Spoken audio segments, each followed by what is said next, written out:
कल्पना कीजिए, कांग्रेस नेता press conference में खड़े होकर असम के मुख्यमंत्री हेमंत बिस्वा शर्मा की पत्नी पर गंभीर आरोप लगा देते हैं। कहते हैं कि उनके पास कई विदेशी पासपोर्ट हैं, विदेश में अघोषित संपत्तियां हैं जो सीएम के चुनावी हलफनामे में छुपाई गई हैं। बस यहीं से शुरू होता है एक ऐसा सियासी कानूनी ड्रामा जो आज सुप्रीम कोर्ट तक पहुंच गया है और पवन खेड़ा की मुश्किलें आसमान छू रही हैं। तो चलिए पूरा मामला शुरू से समझते हैं। नमस्कार, मैं हूं आपके साथ मनुरा सक्सेना। 5 अप्रैल को पवन खेड़ा, जो कांग्रेस के सीनियर नेता हैं और पार्टी की रणनीति बनाने में बड़ा रोल प्ले करते हैं, दिल्ली में प्रेस कॉन्फ्रेंस करते हैं।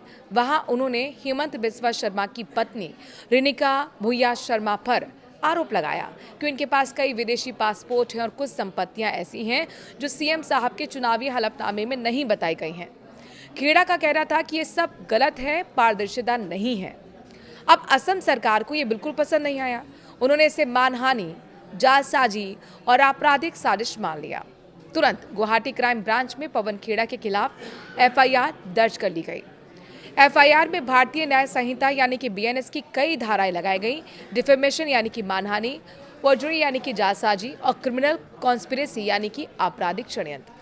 असम पुलिस का कहना था कि आरोप गंभीर हैं और इसीलिए केस की जांच होनी चाहिए। पवन खेड़ा तो दिल्ली के रहने वाले हैं और एफआईआर असम में हुई तो वो डर गए कि कहीं गिरफ्तारी ना हो जाए। उन्होंने तुरंत तेलंगाना हाईकोर्ट का रुख कर लिया।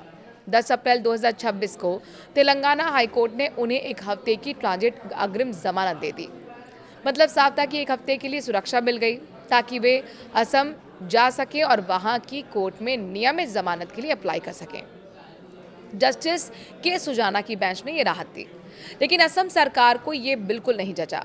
उनका तर्क था कि अपराध असम में हुआ, एफआईआर भी असम में दर्ज हुई, फिर तेलंगाना हाईकोर्ट को इस मामले में जमानत देने का अधिकार ही कहां से मिल गया।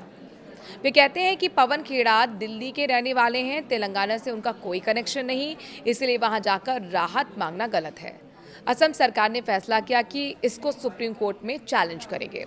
और फिर आता है आज का दिन, यानी कि 15 अप्रैल 2026। सुप्रीम कोर्ट में सुनवाई शुरू हुई। बेंच थी जस्टिस जे.के. माहेश्वरी और जस्टिस अतुल एस चंदोरकर की। असम सरकार की तरफ से सॉलिसिटर जनरल तुषार मेहता खुद पेश हुए। मेहता ने जो दलील दी वो सीधे पवन खेड़ा की मुश्किलें बढ़ाने वाली थी। उन्होंने कहा कि अपराध असम में हुआ, मामला भी वहीं दर्ज है, तो तेलंगाना हाईकोर्ट ने जमानत क्यों दी? खेड़ा को असम हाईकोर्ट क्यों नहीं जाना चाहिए था? उनका पूरा जोर इस बात पर था कि अधिकार क्षेत्र तेलंगाना हाईकोर्ट का नहीं है। सुप्रीम कोर्ट ने तुषार मेहता की दलील को गंभीरता से लिया और तेलंगाना हाईकोर्ट के 10 अप्रैल वाले ऑर्डर को तुरंत स्टे कर दिया। मतलब अब 1 हफ्ते की जमानत अस्थायी रूप से रुक गई। कोर्ट ने पवन खेड़ा को नोटिस भी जारी कर दिया कि 3 हफ्ते के अंदर जवाब दें। साथ ही खेड़ा की तरफ से जमानत की अवधि बढ़ाए जाने की याचिका जो आई थी उस पर भी कोर्ट विचार कर रहा है। अब पवन खेड़ा की तरफ से सीनियर एडवोकेट अभिषेक मनु सिंह भी पेश हुए। उन्होंने कहा कि पूरा मामला राजनीतिक प्रतिशोध का है। असम में विधानसभा चुनाव नजदीक हैं, इसीलिए बीजेपी सरकार कांग्रेस नेताओं को दबाने के लिए पुलिस का इस्तेमाल कर रही है। सिंघवी साहब का तर्क था कि गिरफ्तारी की कोई जरूरत नहीं है क्योंकि ये सिर्फ आरोप प्रत्यारोप का सियासी खेल है। बहरहाल ये पूरा मामला अब सियासी बन चुका है। कांग्रेस का कहना है कि हेमंत बिस्वा शर्मा की पत्नी पर सवाल उठाने की सजा है, जबकि बीजेपी इसे गंभीर आरोप मान रही है। असम में चुनावी माहौल गर्म है और ऐसे में केस दोनों पार्टियों के बीच तनाव बढ़ा रहा है। सुप्रीम कोर्ट ने अभी तक अंतिम फैसला नहीं सुनाया, लेकिन तेलंगाना हाई कोर्ट का ऑर्डर रोक दिया गया है। यानी पवन खेड़ा पर गिरफ्तारी का खतरा अब भी मंडरा रहा है। अब सवाल ये है कि आगे क्या होगा।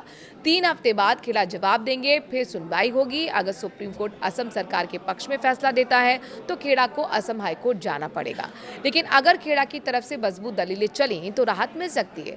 तो ये था पूरा मामला। एक प्रेस कॉन्फ्रेंस से शुरू होकर सुप्रीम कोर्ट तक पहुंचा सियासी कानूनी संघर्ष। पवन खेड़ा की मुश्किलें बढ़ गई हैं, लेकिन कहानी अभी खत्म नहीं हुई है।